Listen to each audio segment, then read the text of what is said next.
देखो, तो हम लोग मोशन चैप्टर में हम लोग आज टाइम पे डिस्कशन करेंगे।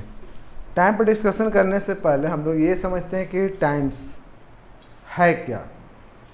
लेकिन उससे पहले आप जानते हो कि अक्सर अपने घरों में अपने मम्मी पापा के थ्रू सुनते होगे कि टाइम का इम्पोर्टेंस को समझो। मतलब हम लोग को टाइम का इम्पोर्टेंस को समझना चाहिए। जो कोई अगर टाइम का इम्पोर्टेंस नहीं समझेगा तो फिर उसे हमेशा पूरी लाइफ दिक्कत होगा, प्रॉब्लम्स होंगे। अब प्रॉब्लम कहाँ कहाँ पे होगा अगर आप टाइम का इम्पोर्टेंस को नहीं समझोगे। सबसे पहले बात है कि अगर मान लीजिए कि आपको स्कूल जाना है, वहाँ पे टाइम का बहुत ज़्यादा इम्पोर्टेंस है। ऑन टाइम अगर आप स्कूल जाओगे तब तो क्लास अटेंड कर सकते हो। अगर आप लेट हो जाते हो तो फिर क्लास अटेंड नहीं कर सकते हो। मतलब वहाँ पर टाइम का इम्पोर्टेंस है। सिमिलर वे में अगर आप रेलवे स्टेशन पर जाते हो, ट्रेन पकड़ना हो, तो आपको पता होगा कि ईच एंड एवरी ट्रेन का एक फिक्स शेड्यूल होता है, एक फिक्स टाइम होता है कि कब वो स्टार्ट होगा, कब वो अराइव होगा। अगर आपको ट्रेन पकड़ना है और अगर जो शेड्यूल टाइम है आप उससे लेट हो जाते हो तो फिर वो ट्रेन छूट जाएगी।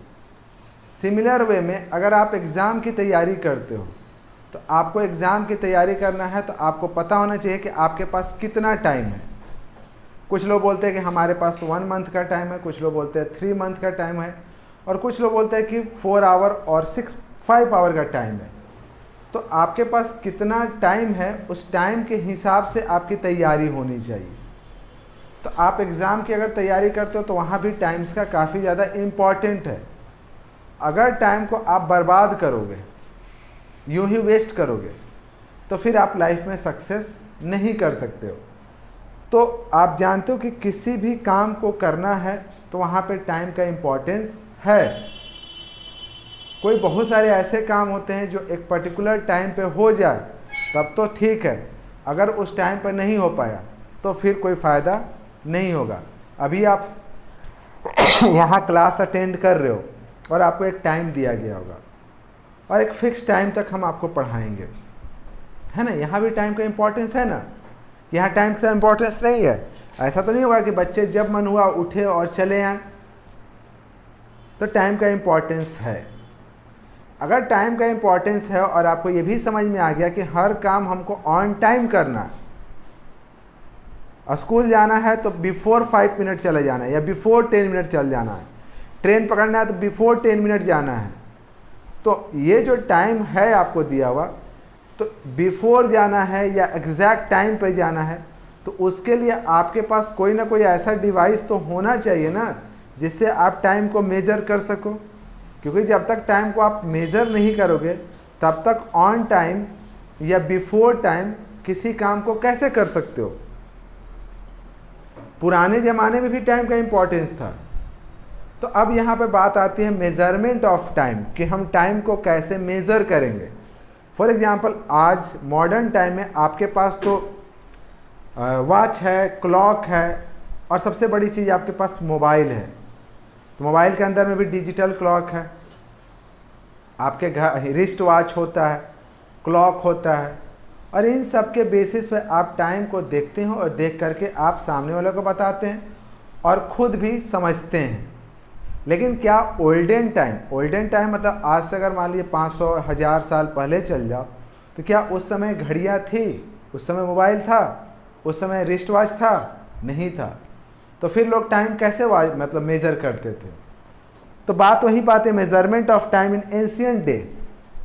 एंशिएंट डे से हम लोग को रियलाइज़ होता है, घर में मतलब मेरी मम्मी लोग गांव में जब हम लोग रहते थे, काफ़ी बच्चे थे, तो कभी भी जब उन लोग को सुबह या शाम कैसे पता चलता था कि सुबह हो गया या शाम हो गया, तो अगर सुबह मतलब रात हुआ और सुबह मतलब हल्का हल्का उजाला नज़र आया बाहर में, घर के बाहर अगर हल्का उजाला नज़र आया तो इसका मतलब हुआ कि सुबह हो गया, हल्का हल्का उजाला आया।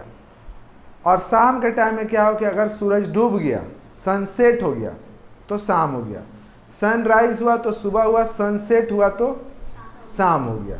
सुबह शाम इसी से पता लोग करते थे। उसी तरीके से क्या होता था कि दिन, एक दिन कितना मानेंगे, तो एक सनराइज से दूसरे सनराइज के बीच का जो गैप था, मान लिया आज सनराइज हो गया, फिर जो नेक्स्ट सनराइज होगा इसके बीच का जो ड्यूरेशन होगा उसी को हम लोग 1 डे कहेंगे। देखो हमको टाइम का डिफिनेशन भी लिख ही दी है कि this is the duration which thing occur. Duration या this is a moment in which thing occur, जितना समय में कोई भी चीज़ होता है, कोई भी चीज़ मतलब कि क्या हुआ, एक सनसेट से एक सनराइज से दूसरा सनराइज, इतना ड्यूरेशन को हम एक दिन कहेंगे। हम लोग क्लास के अंदर पीरियड बोलते हैं ना, एक सब्जेक्ट स्टार्ट होता है और एंड होता है, उसके बीच के ड्यूरेशन को हम एक पीरियड बोलते हैं ना। एक पीरियड का मतलब क्या होता है, क्लास स्टार्ट हुआ क्लास एंड हुआ, वो एक पीरियड हो गया। तो एक ड्यूरेशन है जिसमें कोई भी थिंग्स अकर करता है। तो एक दिन का मतलब एक अगर सनसेट से लेते हो तो एक सनसेट से दूसरा सनसेट, या सनराइज लेते हो तो एक सनराइज से दूसरा सनराइज, मतलब आज सनराइज हुआ फिर कल सनराइज हुआ, बीच का जो टाइम हुआ उसको हम एक दिन कहेंगे। 1 मंथ लोग किसको कहते थे, तो आप जानते हो ना कि एक सबसे पहले फुल मून, पूर्णिमा, और पूर्णिमा के बाद फिर जो मून होता है उसका साइज धीरे धीरे छोटा होता है, फिर आफ्टर 14 डे वो मून जो होता है बिल्कुल गायब हो जाता है, जिसको अमावस्या कहते हैं। फिर मून का साइज धीरे धीरे बड़ा होता है, फिर फुल मून हो जाता है। तो एक फुल मून से दूसरे फुल मून के बीच का जो ड्यूरेशन है उसी को एक मंथ कहा जाता है। एक फुल मून नज़र आ गया मतलब पूर्णिमा हो गया, फिर अगला पूर्णिमा आया, इसके बीच का जो ड्यूरेशन होगा उसी को क्या कहेंगे, एक मंथ मानेंगे। तो पुराने ज़माने में मंथ को इसी तरीके से लोग ना मेजर करते थे, और दिन को सनराइज और सनसेट से मेजर करते थे। ठीक है, बहुत पहले मतलब हम लोग मतलब कि एक आपको जनरल लाइफ, आपको इस टाइम से कोई मतलब नहीं है, ऐसे जनरल क्या हुआ था कि हम लोग शादी में जाते हैं, शादी आप समझते हो ना, शादी ब्याह मैरिज, तो वहाँ पे हम बैठे हुए थे तो सब लोग आपस में डिस्कशन करते ही हैं। तो इसी बात पे एक टाइम से रिलेटेड डिस्कशन हुआ। डिस्कशन ये हुआ कि पंडित जी ने जो शादी की मुहूर्त निकाली है वो लेट्स एज्यूम कि कुछ ऐसा है कि 2018 लेट्स एज्यूम ये पंडित जी की मुहूर्त है कि इस दिन शादी होनी है। लेकिन बारात गया ना, बारात मान लिया कि लड़की वाले के घर पे पहुंचा रात के 10 बजे, खाते पीते कितना बज गया, 12 के बाद आपका डेट कौन सा हो गया, 19। तो शादी क्या 18 को हुआ या 19 को हुआ, 19 को हुआ। मुहूर्त तो 18 का था, तो शादी तो 19 को ना हुआ, तो हम फिर 19 क्यों नहीं बोलते कि मेरी शादी 19 तारीख को, हम 18 क्यों बोलते हैं। और इस बात पे बहुत देर डिस्कशन हुआ, और एक मेरे जो सीनियर थे, मेरे दादा के उम्र के थे, उन्होंने बहुत अच्छे से जवाब दिया।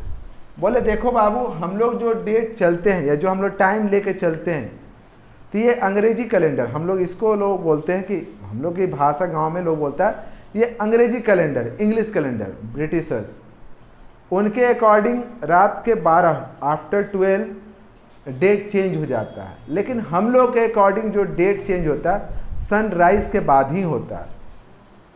ठीक है ना। तो अभी हम लोग अगर 18 बात किए, मान लिए कि एक सनराइज हो गया, उसके बाद ही क्या हुआ, 18 तारीख शुरू हुआ। जब तक नेक्स्ट सनराइज नहीं हो जाता तब तक 18 ही रहेगा। तो इसका मतलब बताओ कि शादी 18 को हुआ कि 19 को हुआ, और हम उनकी बातों से सहमत हुए। हम बोले हाँ ये सही है, एक सनराइज से दूसरे सनराइज के हम लोग जो इंडियन लोग हैं उसी को एक दिन मानते हैं। समझ में आई बात, क्लियर है। तो वो ओल्डन टाइम था। आज के डेट में ऐसा नहीं ना बोलेंगे कि सुबह उठ गए 5 बजे और बोलेंगे आज तो 18 तारीख है, क्योंकि सनराइज थोड़ी ना हुआ। नहीं, ऐसा नहीं बोल सकते, क्योंकि हम लोग अब मॉडर्न ज़माने में आ गए हैं। मॉडर्न ज़माने में मॉडर्न कैलेंडर है। उसी समय में एक सनडायल हुआ करता था। सनडायल, आप जंतर मंतर का नाम सुने होंगे दिल्ली में, वो क्या है, एक सनडायल है। पुराने ज़माने में वो टाइम देखने का काम आता था। उसकी भी एक इतिहास है। एक राजा ने उसको टाइम देखने के लिए बनाया था। अब वो टाइम कैसे मेजर करेगा, मतलब कि हम टाइम इसके हेल्प से कैसे मेजर कर सकते हैं। तो एक्चुअली क्या होता है कि आप जानते हो कि जब सनराइज होता है उस समय शैडो बनता है किसी भी ऑब्जेक्ट का, और उस शैडो का एक पर्टिकुलर डायरेक्शन होता है और एक पर्टिकुलर लेंथ होता है। समझे?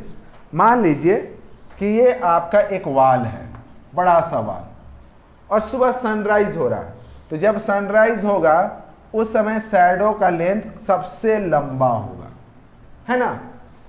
अब जैसे जैसे ये ऊपर जाएगा तो इस शैडो का लेंथ क्या होगा, धीरे धीरे, जैसे 12 बजेगा शैडो एकदम छोटा हो गया। मान लीजिए ये सुबह का 6 बजा, फिर हो सकता है कि 7, 8, 9, 10, 11, 12 हो गया, शैडो के लेंथ से बता दिए। अब सन जैसे इस तरफ आएगा तो फिर अब यहाँ पे क्या आएगा, 1, फिर थोड़ा सा बड़ा हुआ 2, फिर 3, 4, 5, 6। लेंथ ऑफ शैडो के बेसिस पे भी आप टाइम बता सकते हो। तो सन डायल सिर्फ यही काम करता है। अपने घर, अब तो खैर हम लोग के बचपन में हम लोग का गाँव का घर जो था ना, वो खुला हुआ घर था, उसमें एक आंगन हुआ करता था। तो आंगन था ना, तो सनराइज जब होता था तो शैडो काफ़ी बड़ा होता था। मतलब उस समय क्या होता था कि जैसे कि अगर इस तरफ सन है यहाँ पे, तो फिर शैडो काफ़ी छोटा होगा। मतलब यहाँ पर सन, मतलब पूरा धूप यहाँ तक नज़र आ रहा है। जैसे जैसे ये ऊपर आता था तो इसका शैडो का लेंथ यहाँ दीवार पे बढ़ते जाता था, और इसी लेंथ के बेसिस पे, उस शैडो के लेंथ के बेसिस पे हम लोग टाइम को मेज़र करते थे। फिर जब दोपहर होता था तो हम लोग देखते थे, जैसे कि मान लो कि दीवार है और हम मान लो इस रूम के अंदर है, तो देखिए यहाँ पे शैडो है, तो बोलते थे अभी करीब 1 बज रहा होगा। शैडो थोड़ा सा और बड़ा हुआ तो कहते थे अभी 2 बज गया होगा। शैडो थोड़ा और बड़ा हुआ तो कहते थे 3 बजा होगा। शैडो यहाँ पहुँच गया तो बोलते थे 4 बज गया। घड़ी नहीं थी, सिर्फ शैडो था, और उस शैडो के बेसिस पे हम टाइम बताते थे। उसी तरीका को, उसी मेथड को कहा जाता है सन डायल। सन डायल क्या होता है, तो एक इंस्ट्रूमेंट होता है जिसमें सन का जो लाइट आता है उससे जो शैडो का फॉर्मेशन होता है, उस शैडो के लेंथ और उसके डायरेक्शन के बेसिस पे टाइम को बताया जाएगा। और आपको समझ में आ गया ना किस तरीके से, कि नहीं अभी क्लियर हुआ? आप भी करके देखिएगा। जैसे आप मान लीजिए ना कि आप सिंपल सा छत पे चले जाओ, ठीक है ना, और एक रॉड को रख दो, ठीक है। आप इसको देख लेना, हम लोग नेक्स्ट क्लास में इसके ऊपर और डिस्कशन करेंगे, ठीक है।